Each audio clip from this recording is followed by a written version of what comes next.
Tomorrow is not promised. I know you know that, but do you act in that way? If tomorrow's not promised for you, what's your sense of urgency like? How much are you willing to course correct and fix habits and beliefs and thoughts and all the things right now so that you can get to the life that you want, so that you can experience the life that you deserve? How much are you thinking about the fact that you may not have a year, you may not have 2 years, you may not have 5 years, that all you have is today, all you have is the present moment? And how much ownership do you take of the present moment? How much responsibility do you take for the present moment in your present actions, in your present attitude? These are the only things that we can change. You've heard me say that all the time. You can't change anything outside of you, but you can control your actions and your attitude. So, do they match up to your ambition? Do your actions match up to your ambition? Does your sense of urgency match up to your ambition, to the things that you want to make happen? I hope so.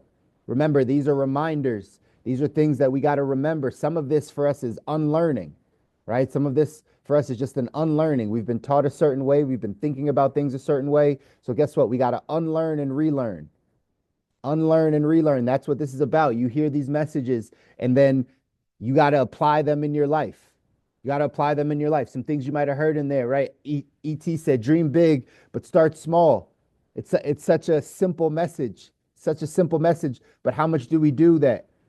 Do you have a big dream? Because I know there's a lot of people that see the smallness of their life or see the smallness of their business or see the infancy and where things start. And then it causes them to not even want to dream big. It causes them to not think about, well, I'm okay with this. It would be nice to have that, but really this. Or can you dream big and still be okay to start small with still having that big dream? It's important, again, to train our mind how to do these things. If you're going to think, might as well think big, right? If you're going to do any type of dreaming, you might as well dream big. It's all in your mind, it's all in your imagination, it's all what God placed in your mind. So why not go after that? But understand that never despise the days of small beginnings, right? Because you have what you need right now. Now you have to focus on that small and continue to go after the big life that you want. You got to prepare and expect to win. Prepare to win and expect to win. If you're preparing for it, that means you're doing the work. These calls, this is your mental gym. This is your mental gym. This is you doing the mental work that's necessary, the emotional work that's necessary to get you to the life that you want. You're preparing to win by jumping on these calls. You're preparing your mind, you're preparing your spirit, you're preparing your emotions to have the capacity to handle the life that you want. That's what you're preparing for here. But then do you expect to win? Do you expect that vision to come to life? Do you expect yourself to get to the life that you don't need a break from? Like, do you expect it or is it a hope? Is it a wish? Remember, hope is not a strategy. It's not a strategy. You got to expect that. You got to know that that's going to be the outcome. And then, right, flood your body with that. Declutter your mind. I wrote down just because I was explaining this to somebody else. Remember, life is coming to distract you. It's coming to, right, give you all this feedback, all this information, all of this stuff that clutters your mind. My buddy Kabi has a brand, cut the noise, right? Because there's so much noise. There's so much stuff happening. There's so much stuff that they're putting in front of us that we're consuming that's distracting us from the life that we deserve, from the life that we want. It's a lot happening. So you have to go to work decluttering your mind. You have to go to work shutting out some of the noise. You have to go to work blocking out the distractions. That's your responsibility. No one around you is going to do that. You got to go do that. But it's an important part to get into the life that you want. All these things are working together. All these little pieces that you're learning, that you're taking in is helping you become the man or woman God called you to be to get to the life that you want. That's what's happening. You got to start doing the hard things. You hear me say it all the time, but it's a mindset you got to instill in yourself to do the hard things. Don't just do the easiest things. I I think I had a graphic that right showed this basically what we say all the time, right? If you do the easy things now, your life becomes harder.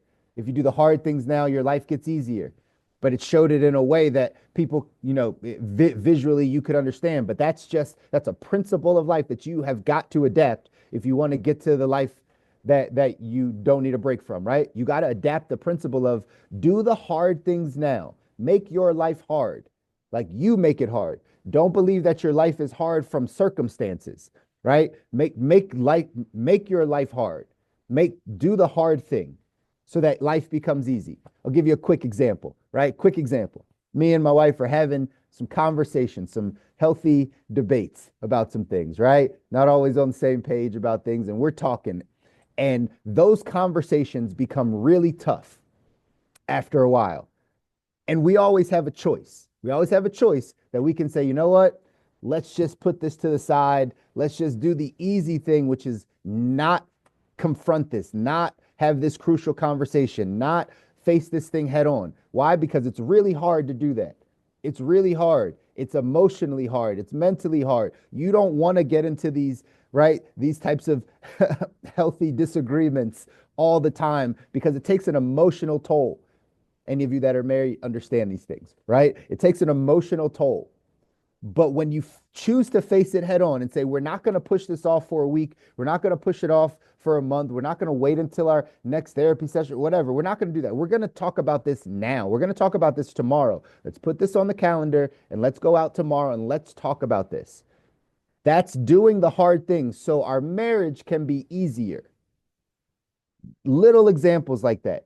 It's difficult to say, hey, you know what? I'm going to focus on my health, or I'm going to change the way I eat, or whatever the things are. But if you do that, your life will become easier because then down the line, you don't have aches and pains. You aren't on medication. You aren't going to the doctor all the time. Like you did all the hard things and it will reflect in your life.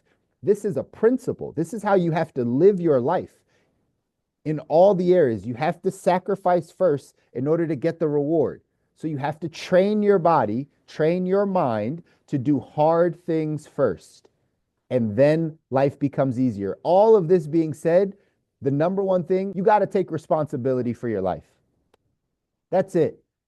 You got to take responsibility, ownership. You got to be responsible for you and your life. Nothing outside of you, nothing external from you. Everything is, if it is to be, it's up to me. I'm taking responsibility and ownership for my actions, for the things that are happening, right? The things that maybe I don't think I can control. I'm taking responsibility for all those things. This is a trait of the world class. That's why we read the book 177 Mental Toughness Secrets of the World Class, because these are little shifts. You remember, most people in society, the things you're listening to, the people around you, they're not of world class level, of world class performance, right? So maybe we don't adapt those traits. That's why I use this as reminders to make sure that we can start to think about life differently, think about ourselves differently, think about our situations differently, and we'll get a different outcome. That's the thesis of the cause. If you change your thinking, you change your life. If you change your thinking, you change your life. So these are little areas that we have to tweak in order for our lives to change, in order for us to get to a different outcome. Here's what it says in this chapter. It says, the great ones take responsibility. It says, one of the critical factors separating amateurs from pros is responsibility. People operating at the poverty and working class levels of awareness often see themselves as victims of the powerful. They create invisible mental barriers that, in their minds, holds them back from moving up. They blame others. They blame other people for keeping them down, such as their parents, friends, and others of influence during their childhood. People at the middle class level of awareness are a little more evolved, but tend to make safety and security their number one priorities. They hold on so tightly to what they have that they fail to see the real abundance staring them straight in the face. Average people in this category are terrified of losing what they have because their mind is submerged in the cesspool of scarcity. People at this level truly believe their supply of money is limited, and if they lose what they have, they'll never get it back. The majority of the population has this belief. People operating at the upper class levels of awareness tend to be unafraid, aggressive, ultra-competitive warriors who approach life like a battle. They know there's an abundance, and they are out to get it. The upper class tends to operate primarily from their ego. People of the world class level are a step ahead of the upper class simply because they operate from their spirit self rather than their ego self. The great ones have a thought process, philosophy, and habit all rolled into one that overshadows the rest. I am responsible. The world class realizes they are completely responsible for their success or failure, as well as responsible for giving back some of the blessings bestowed upon them as a result of their tremendous success. Operating from a world class level of awareness almost always precedes their success. The great ones keep marching forward, making a difference in themselves and the world. Operating, let me just say this again, operating from a world class level of awareness almost always precedes their success. So if you want to get to this level of success in any area of your life, remember, success is all of the things: health, wealth, love, happiness, right? Your relationships, your health life, your spiritual life, your financial life, your businesses, your marriage, your right, your parenting, like success in all areas. It says operating from a world-class level of awareness always precedes the success. All that's saying is you have to think differently in order to see differently, in order to get different. You have to operate at a higher level mentally in order for the things that you want to make happen to actually happen. But what do you need to do in order to do that? You need to say to yourself, I'm responsible. I'm responsible. Never point outside of you. It's you.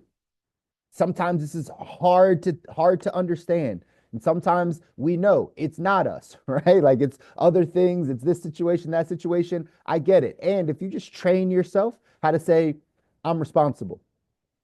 Like whatever's happening around me in my life, with my health, with my relationships, with my money, with that, I'm responsible. That means we can then change it. We can go to work doing the things necessary to change it because you're responsible. No one else is responsible for that. Just like no one is responsible for your happiness. No one can make you happy. Like you're responsible for that. You have to do your work. You have to get mentally prepared to face life so that you can still see progress in all the things that you're doing, because progress is what equals happiness. But you have to be responsible for that. So again, we're talking about elevating, right, our level of awareness. I give you guys this quote all the time from Albert Einstein. He said, right, a problem can't be solved at the same level of consciousness that it was created. If you have problems in your life, if you have a challenge in your life, you can't solve it at the same level of consciousness in which you created it. So the only thing you can do is raise your level of awareness, raise your level of consciousness so that you can look down at that situation and think about it differently. So then you can take different actions. But who can do that? You're the only person that can do that because you're responsible. That's the message. Sometimes we shift the responsibility. We give responsibility away. We say, right, if this situation changes, then I can change. I can be happier. I can do more, whatever the case is. That is the opposite way to think if you want to go off and design your ideal life. Remember, this is all, I'm only talking to people that want to go off and design their ideal life. Not the average person, right? Again, if you're comfortable where you are in life and you have nothing you want to change and you don't see success in the same ways, that's perfectly fine. Go do your thing. And if you want to live your ideal life, if you want great relationships, if you want great finances, if you want control of your time, if you want great health, if you want to be spiritually connected and work out of your spirit self, if you want to start learning how to do these things, then it's going to force you to say, if it is to be, it's up to me. If I want to make all these things happen, I got to go do this. I got to go change. I got to go get around better people. I got to stop consuming the things I'm consuming. I got to change how I'm thinking about certain things. That's how we do it, because when you do that, you raise your level of consciousness, and whatever the issues were that you had at this level, you can fix them. You can correct them. You can see them differently. Sometimes you just need a mentor. Sometimes you need a coach. Sometimes you need somebody to point out some blind spots to you and say, hey, that's some stinking thinking you got. Hey, how did you develop that thinking? Hey, when did you develop this? When did you start thinking this way? Because if you're thinking this way, it might not help you get to the next level. Maybe you need someone to point that out to you. Do you have anyone in your life that points that out to you? It's like, hey, I hear what you're saying, and I want you to know that maybe that's not the thought that's going to serve you moving forward. Maybe that's a thought that served you 10 years ago, 5 years ago, but that's not the thought that's going to serve you to get to what you're saying you want to get to. Do you have someone around you that does that? This is what we need, ladies and gentlemen, to get to our ideal life. But again, the message for today, the point is that you got to be responsible for all of this. You are responsible. We are responsible for our own individual lives. This quote says, success on any major scale requires you to accept responsibility. In the final analysis, the one quality that all successful people have is the ability to take on responsibility. That's it. Don't shift the blame. Don't wish you were different. Like, just take responsibility for it and then go to work making things happen. The action step for today says commit to taking total responsibility for everything that happens to you. That's a really hard concept. I know some of you are even fighting with that concept as I'm saying it. It's really difficult. I've had to train myself how to think of it from like small things, right? Just anything that happens. You get stuck in traffic. You get in a car accident. What's likely you're to think, oh man, that's, this situation or this person hit me or whatever the case is. But taking responsibility says, man, I should have left the house earlier. Man, I should have slowed down a bit. Man, I should have taken a different route. That's just taking responsibility for like your actions. Of course, you couldn't control the traffic. You couldn't control someone hitting you. But at the end of the day, learning how to just take responsibility, it'll force you to not blame anyone for anything. People can live their lives the way they need to. And you have to continue to work and grow and learn and become more. It gives you the capacity, ladies and gentlemen. These are the little secrets. These are the little changes that if we just make them in our lives completely change. Completely change. Happens in marriage all the time, right? If any of you are married, you're like, man, my spouse this, my spouse that. They. Yeah, no, it's you. It's you. And when you control you, trust me, the external changes, the outside changes.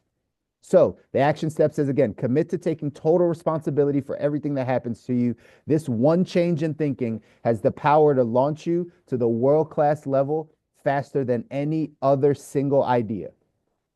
It's just taking responsibility. And that's what we got to do to go off and design our ideal life. I love you guys. I want you to win. You deserve to win. Your families deserve to win. You know that this is going to take work in order to get there. Don't shy away from the work. Don't shy away from the responsibility. Know that that's what it takes, but know that you have greatness inside of you and you can manifest that destiny that you're trying to get to, right? But you got to do the work, ladies and gentlemen. You got to build the capacity in order to handle that life that you're asking for. But that's why we're here to do this, so that we can change our thinking so our lives can change. All right? Go out, do something that scares you today, push you out of your comfort zone, do something that your future self is going to thank you for. Let's get back here on Wednesday and talk again. Take care.